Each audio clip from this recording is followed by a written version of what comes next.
समस्त praise the Lord. आसतु आज जीवंत प्रतिज्ञायुक्त वाक्य माने देखि जिबा जेसाया 58 तार 13 14।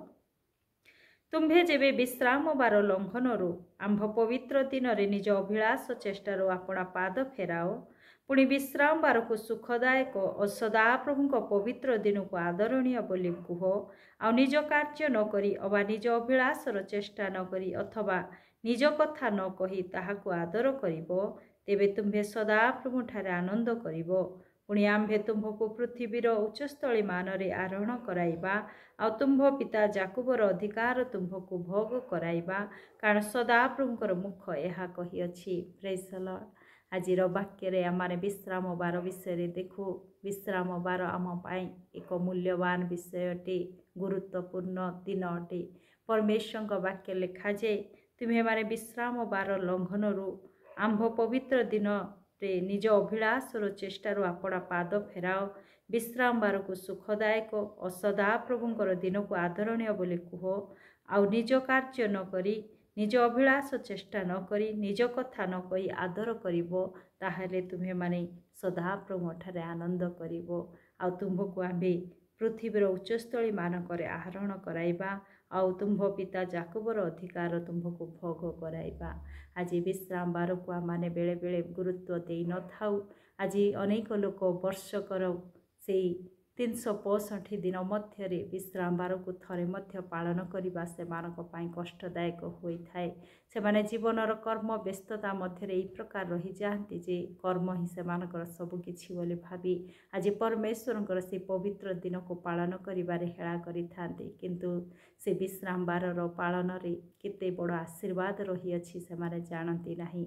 आज आमाने बेले बेले भावी थाउ ए सप्ताह रे मु विश्राम बार पालन न करी आसंता सप्ताह को पालन करी बोली आमाने बेले बेले से समय को हेला करी देई थाउ किंतु तहिरु आमाने से आशीर्वाद ठारू वंचित होई थाउ। परमेश्वर वाक्य लिखा जाए जो माने से विश्राम बार को पवित्र रूपे पालन करती से माने परमेश्वर ठारे आनंद करती आ परमेश्वर से मान को पृथ्वीर उच्चस्थली मानकरे आरोहण कराइबे तामाने परमेश्वर से मान को प्रतिटी उच्च स्थान रे से रखिबे। प्रभु से मान को प्रचुर अनुग्रह करने सहित प्रचुर आशीर्वाद करिबे। प्रभुंक वाक्य लिखा जाए आमाने जदि आदि 2:3 पढ़ा सेठारे आमाने सृष्टि विषय देखु देखु से सप्तम दिन को परमेश्वर पवित्र बोली घोषणा करुअछंती। परमेश्वर सप्तम दिन रे आपणार कार्य समाप्त करी से सप्तम दिन रे आपणाकृत समस्त कार्य विश्राम कले पुणी यात्रा तार 20:8 जदि आमाने पाठ करिबा 11 पर्यंत सेठारे से विश्राम बार विषय लिखा जाए विश्राम दिन पवित्र रूपे पालिबा को स्मरण कर 6 दिन परिश्रम और आपणार सबु कर्म करिवो मात्र सप्तम दिन तुम्भ सदाप्रभु परमेश्वरंकर विश्राम दिन अटे।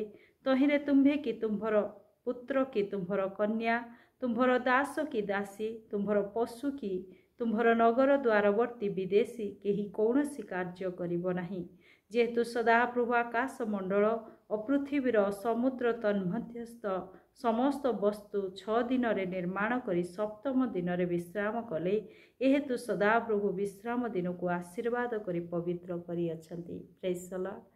प्रभु आज आमान को पाई स्वतंत्र रूपे से सप्तम दिन को बा विश्राम दिन को रखी अछंती। से विश्राम दिन को आमाने पवित्र रूपे पालन करिबा। आज आमाने पवित्र से विश्राम बार रे जेते बेले प्रवेश करुछु बा से विश्राम दिन को पालन करुछु आमाने परमेश्वर ठारे आशीर्वाद प्राप्त होछु।